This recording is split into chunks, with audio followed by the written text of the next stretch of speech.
Je suis le bon berger qui donne sa vie pour ses brebis.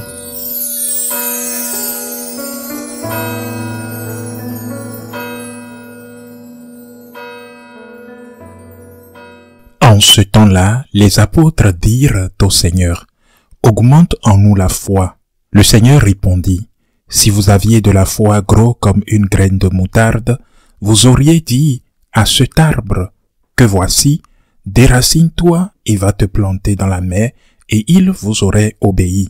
Lequel d'entre vous, quand son serviteur aura labouré ou gardé les bêtes, lui dira à son retour des champs, « Viens vite prendre place à table » Ne lui dira-t-il pas plutôt, « Prépare-moi à dîner, mets-toi en tenue pour me servir, le temps que je mange et boive, ensuite tu mangeras et boiras à ton tour. » Va-t-il être reconnaissant envers ce serviteur d'avoir exécuté ses ordres? De même vous aussi, quand vous aurez exécuté tout ce qui vous a été ordonné, dites, « Nous sommes de simples serviteurs, nous n'avons fait que notre devoir. »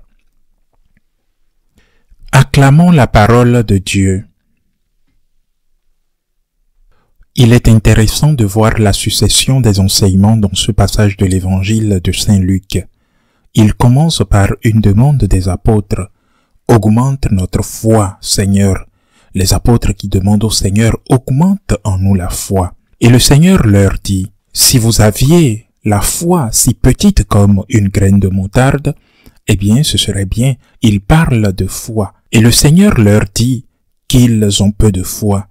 Ils le reconnaissent, alors ils demandent au Seigneur d'augmenter en eux la foi. Mais ensuite, il change d'argument.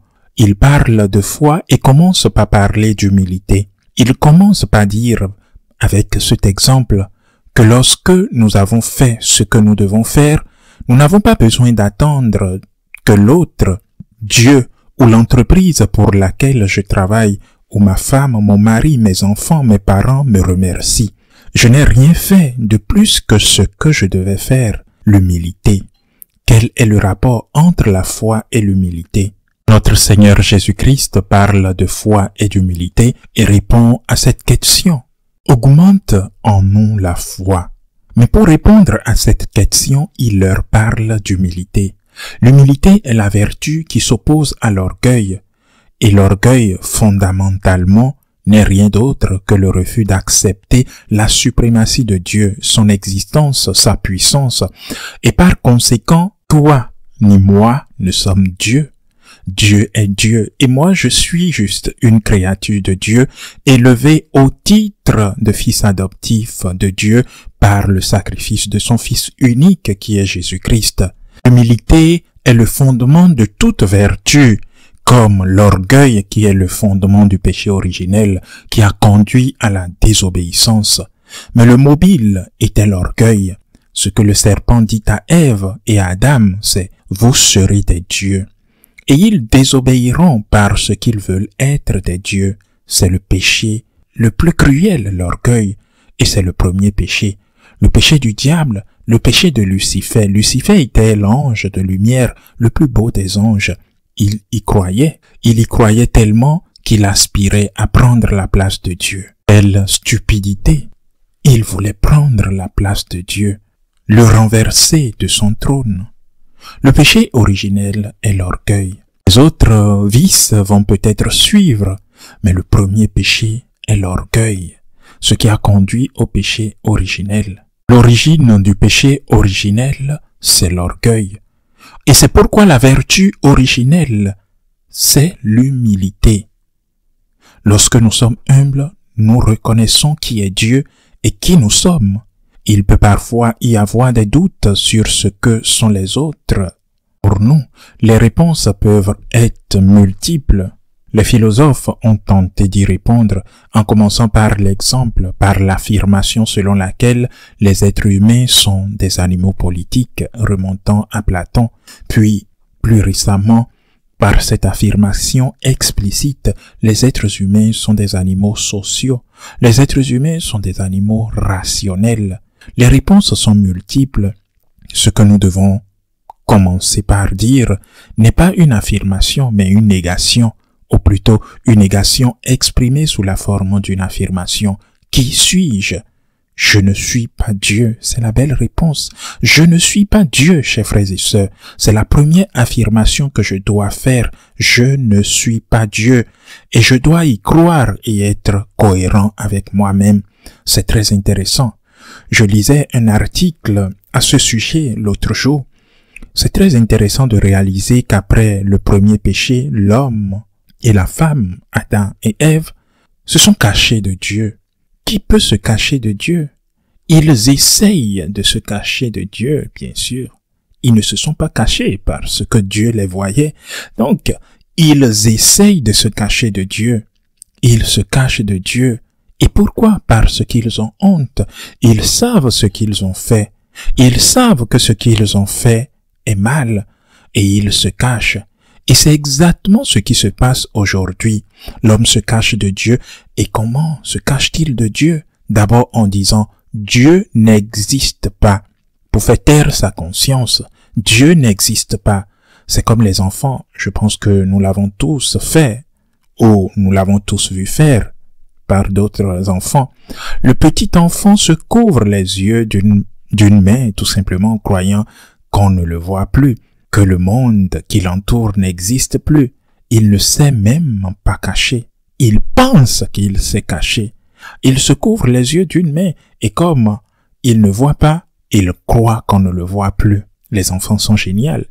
L'homme se cache de Dieu, disant que Dieu n'existe pas. L'homme se cache de Dieu, se couvrant le visage, réduisant sa conscience au silence. Ce n'est pas un péché, certes, de se cacher de Dieu, mais c'est le motif pour lequel on le fait qui est mauvais.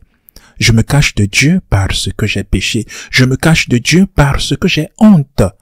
Il y a d'abord un mal qui a été fait, et comme notre conscience ne se tait pas et notre conscience nous reproche constamment ce mal qu'on a fait, on se sent honteux et pour cela on se cache des autres. Et dans ce cas particulièrement, on se cache de Dieu. L'une des formes de se cacher de Dieu, c'est de penser que Dieu n'existe pas. De penser que nous devons nous moderniser, que l'Église doit changer, l'Église doit s'adapter au temps moderne. C'est du moins ce que font les catholiques libéraux, bien sûr, tandis que les autres se contentent de promulguer des lois qui transforment des crimes atroces en droits. Certaines choses ont toujours existé, chers frères et sœurs. Les Romains tuaient leurs enfants nés avec des déformations, les jetant près de l'acropole de Rome, où se trouve aujourd'hui l'hôtel de ville, bien les précipitant du haut de la roche tarpérinienne.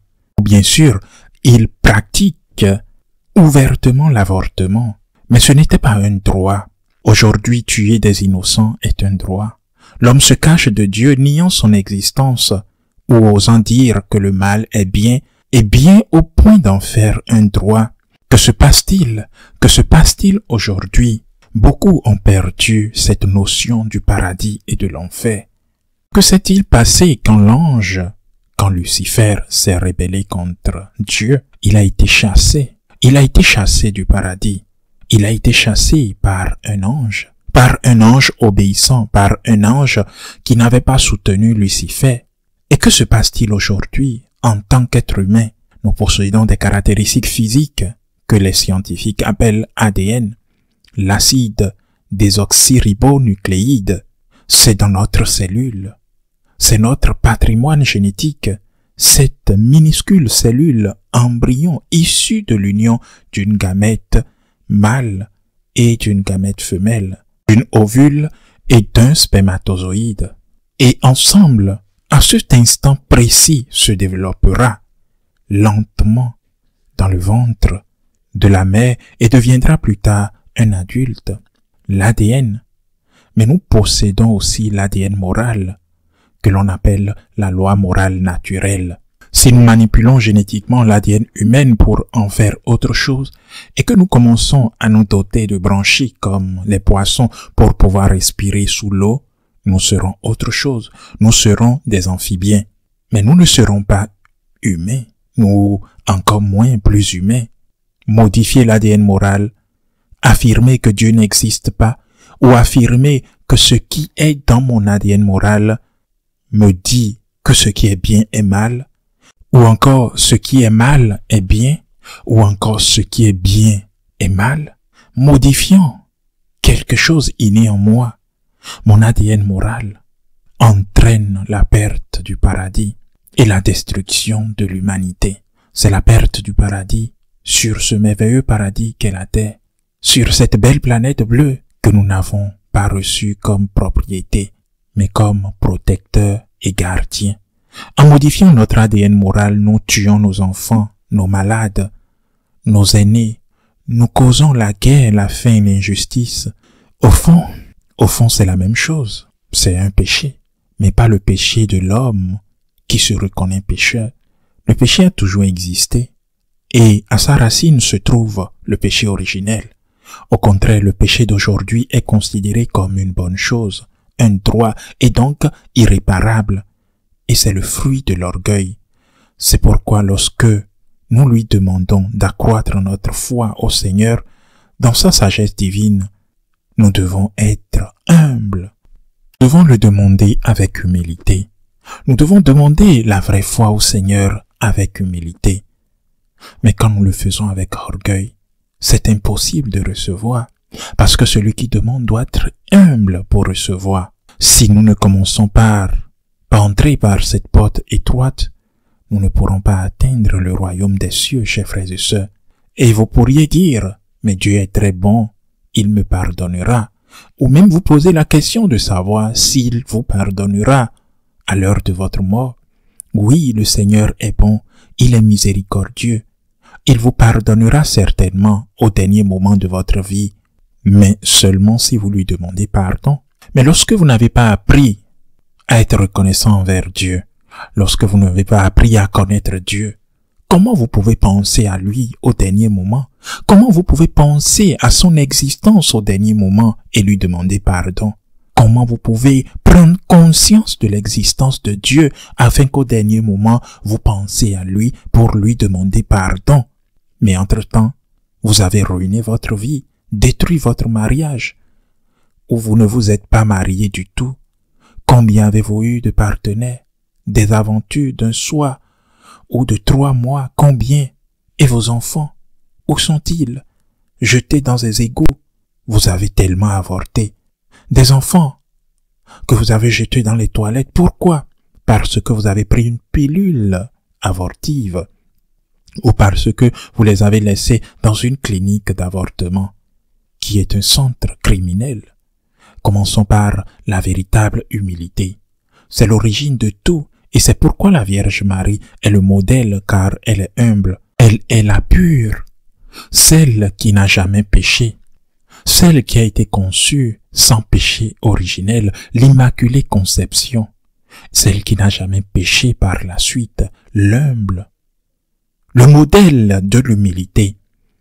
Et elle a tout laissé pour le Christ en étant humble, en acceptant les choses comme elles viennent, en ayant la vraie foi. Commençons par là. Mais qui s'en soucie? Qui s'en soucie véritablement? Qui veut être humble? Qui veut être reconnaissant? Qui veut avoir la foi? Qui veut aimer? Qui veut défendre Jésus? Qui veut être un saint? Qui? Ou plutôt, vous voulez tout cela en théorie, parce que en pratique, vous n'en voulez pas. C'est comme si je disais, je veux être médecin sans aller à l'université. Je veux être architecte sans ouvrir un livre. Je veux être avocat sans connaître une seule loi. Mais c'est ridicule. Comment peut-on être médecin et poser un diagnostic, interpréter une radiographie sans l'avoir étudiée? De même, on veut être humble, imiter la Vierge Marie, aimer le Seigneur, avoir la foi. On veut défendre le Christ, on veut transmettre la foi à sa famille. Eh bien, il faut se former, se préparer, être accompagné spirituellement, avoir quelqu'un pour nous accompagner dans ce cheminement. Il vous faudra vivre en communauté. C'est ce que nous, franciscains de Marie, proposons. Des écoles de gratitude. Est-ce exigeant? Oui. Oui, c'est exigeant. Il faut se soumettre à une discipline, par exemple 1 heure par semaine, tout comme il faut aller à la messe, il faut consacrer 1 heure par semaine à s'instruire, à se former, à être dans une communauté qui vous aide chaque semaine à mettre en pratique l'évangile du dimanche. Qui veut être humble? Qui veut piétiner la tête de Satan? Qui veut imiter la Vierge Marie? Qui veut aimer le Seigneur et le défendre? Qui veut sauver son âme et sa famille? Payez donc le prix. Ce n'est pas si cher, mais il y a un prix à payer. Payez-le. Nous vous attendons avec nos écoles de gratitude. Et si vous manquez de foi, aussi, beaucoup de choses tournent mal à cause de votre égoïsme, vous devrez vous demander quelle est votre part de faute si vous n'avez pas voulu vous engager sur ce chemin d'humilité et de gratitude. C'est par là, par la Sainte Vierge Marie, que nous devons commencer. Ainsi soit-il.